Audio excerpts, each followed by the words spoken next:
friends, family, subscribers to the YouTube channel. We are here, as promised, to do a tour of Camp Naco. We are joined today by Professor Orozco and these three gentlemen who represent we're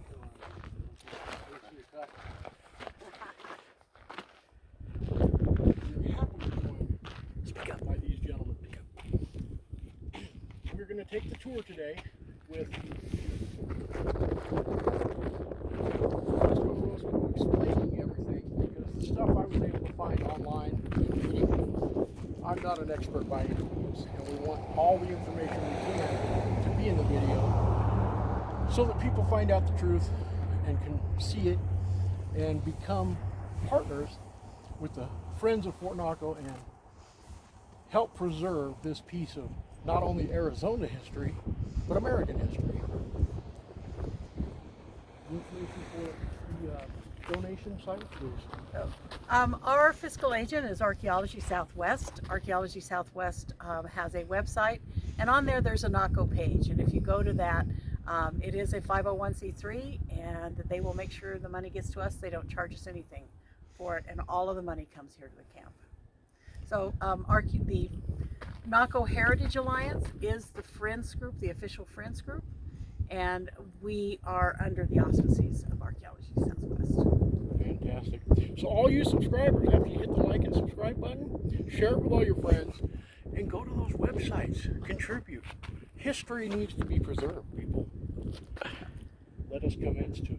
Okay, well, do you guys want to introduce yourselves?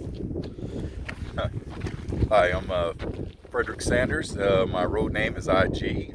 We're the Sierra Vista Buffalo Troopers Motorcycle Club, part of the National Association of Buffalo Soldiers and Troopers Motorcycle Club. We ride and do community service to continue to keep the rich heritage and traditions of the Buffalo Soldiers from the 9th and 10th Cavalry. Also, we never forget the 24th and 25th Infantry as well.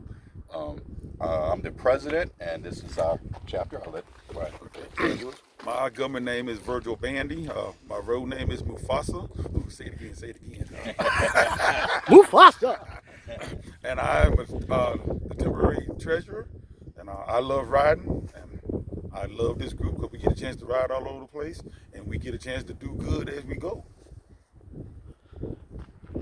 Good morning, good afternoon, whatever time it is. My name is Carlos Bezon Jr., originally a citizen of the state of Texas. I retired here in the military and also government civilian. My road name is Lobo. I ride with the motorcycle club. I enjoy it because it makes you feel good to teach about the history of the Buffalo Soldier and the legacy and the honor and the heroism and the bravery and everything else that they stood for. They did more than anybody could have ever asked of anybody in the service. At a time when they were not treated respectfully and thanked for their service. That's correct. We seek to amend that. So, this is Camp Naco. Camp Naco was established here as a tent camp in 1911 with the outbreak of the Mexican Revolution. The Mexican Revolution, Naco, you can see the border wall from here, and the town of Naco, because it had the railroad and the border crossing, all the sides who fought during the revolution tried to take Naco, and so major battles were fought at Naco. And so because those battles would spill across the border, the U.S. Fort Huachuca established a camp here of the 9th Cavalry in 1911, and they did border patrol at that point. So there was a tent camp here. In 1914, one of the biggest battles of the Mexican Revolution took place in Naco, and so the U.S. moved 5,000 troops to Naco, Arizona. The Buffalo Soldiers here in this camp, and then state National Guard troops down with the Buffalo Golf Courses. So this was a big military camp. That battle was the longest battle of the Mexican Revolution. It was 114 days, and huge numbers of refugees spilled over the border, and the Buffalo Soldiers here were responsible for keeping that from spilling over They got 3 congressional citations for the success of their actions in keeping that from getting across the border.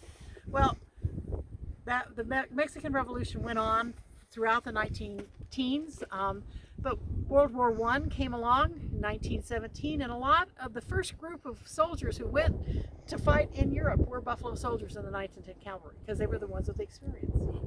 But they always had a camp here because the war was still going on. When the U.S. went into the war, one of the reasons they went into the war was Germany approached Mexico in what was called the Zimmerman Telegram and asked them to come in on their side, and when Germany won, they would give Mexico back all the land that they lost from the United States. And so that Zimmerman Telegram was one of the reasons we went into the war in Europe. 1919, into the war, they decided to make the camps along the border permanent. So they made 17 of these camps permanent. This is the only one out in Adobe, and it's the only one still standing. I read somewhere that there was a German businessman of Naco who was instrumental in the Zimmerman letter and or the deal with Mexico. Well, the Zimmerman Telegram probably, I haven't heard that story. So, but there was a lot of German citizens in Mexico. Mexican beer is a product of that immigration from very, Germany has long series of wars, and so that was one of the, there were German citizens who went to Mexico and started businesses there. The Zimmerman Telegram was from Germany to the British. It was picked up by the British Embassy. It was going to Mexico City, to the guy who was in power at the time. To Carranza was the sort of de facto president, the one who was controlling Mexico City, although he was still fighting Pancho Villa and all of the others as well. There's also some evidence that Pancho Villa, in his attack into the United States in Columbus, New Mexico, which happened They're doing a representation of it today. So March 7th was that at the beginning of that attack. Well, there was some evidence that Germany was funding Pancho Villa in that attack. And I hadn't heard the one about somebody here, but I wouldn't be surprised. So. Well, this is the first I've heard about the congressional citations Yes. to the members of the Buffalo Soldiers, Yeah. which gives me an idea, and perhaps we'll talk afterwards, gentlemen. I'm thinking that I'm pretty sure there's a Buffalo Soldier museum at Fort Huachuca. Yes. Yeah. I think we need to do a video there. There's a bunch of good There's stuff a there. museum, and there's also a statue right close to the credit union. There's one there. One of the things we're working on right now with these gentlemen is we're going to clear this central area, the old parade ground, and we're going to get flagpoles. And the Buffalo Soldier Group in Nogales has just recreated new versions of the 9th and 10th Cavalry flags, and we're going to have a ceremony here to raise those flags. Fantastic. We'd like to be a part of that. They also have a duty dedicated Buffalo Soldier Memorial in Tucson. Yeah. And today they're dedicating a display in Tubac, Yes. at the Presidio Tubac. So lots going on for the Buffalo Soldiers right now. Sweet. Fantastic. Yeah. And also, I like to say, I'm retired from Fort Huachuca, and I currently work there. And the current CG, General Hill, has been promoting the Buffalo Soldiers. He created the Buffalo Soldier Training Day, which used to be Sergeant's Time Training. So now it's named Buffalo Soldier Training Day. He also has monthly bios on different Buffalo Soldiers sent out post-ride to keep everybody informed about the contributions that the Buffalo Soldiers, 10th Cavalry, made at Fort Huachuca. Well, and I understand that the Southwestern Association of Buffalo Soldiers has a long-standing project to preserve the Black Officers Club on Fort Huachuca, and the military has committed to doing that. That is correct. We're really excited about that. That is project. correct. They actually finalized that.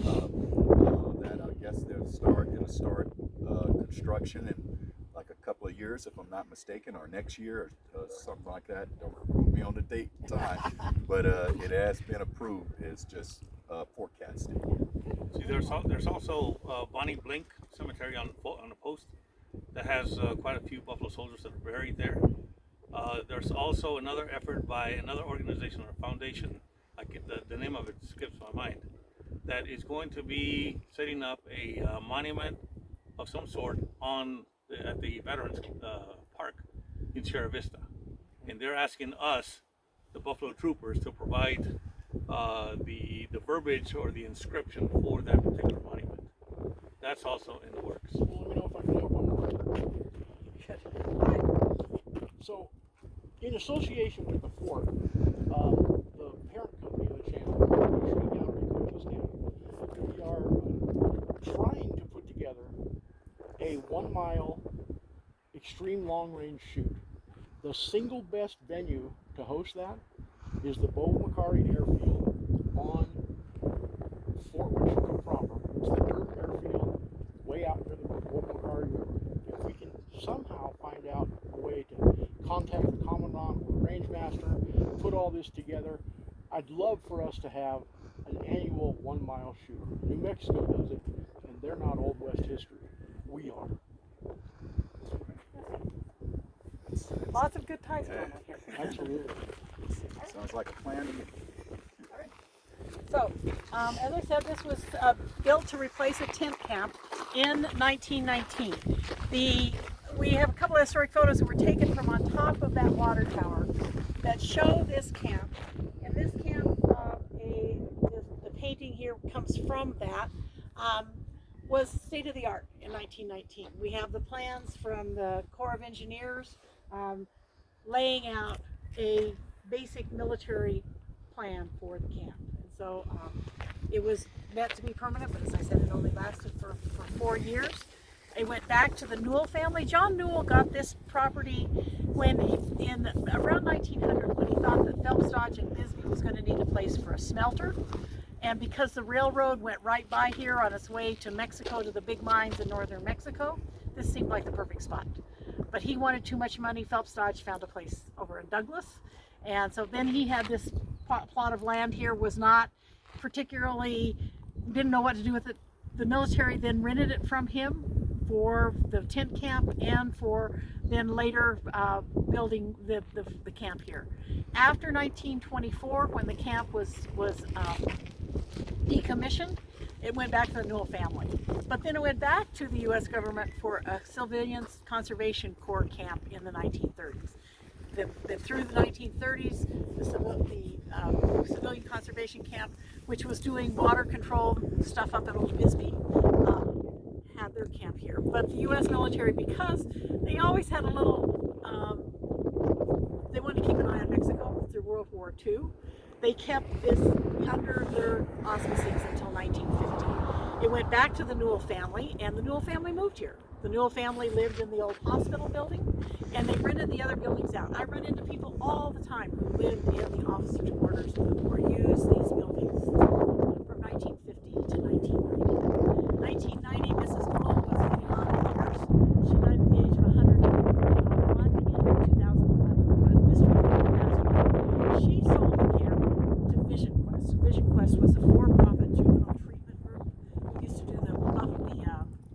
the stagecoach or wagon train treatment exercises. They wanted to put a camp here, but they weren't very good at getting the community on board.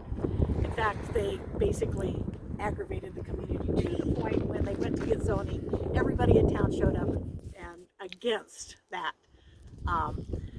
So 1990s, they couldn't get the zoning, and that's about when I got involved, late 1990s, because I was bringing tourist groups around, and I saw this camp, and I thought it was perfect. And Vision Quest told me at that point that if I could figure out a way to get it to a group that would save it, they would give it to me. Well, I'm still working on that. But Vision Quest, I did get, S.G.O.C.C had it for a number of years. Bisbee owns it now. So we're still working on ways to get it saved. Fantastic. So we walk around. Now, as Tim passed over and looked at the water tower, these smaller buildings across the street are junior officers' No, quarters? these are the senior officers' quarters. Oh, okay. Senior officers' quarters. And you know, they're facing, you know, there's some of that whole idea about the layout and the social networking at the time. They're sort of on the outside. We have the junior officers quarters, which we can go over and look at as well. But these were the senior officers.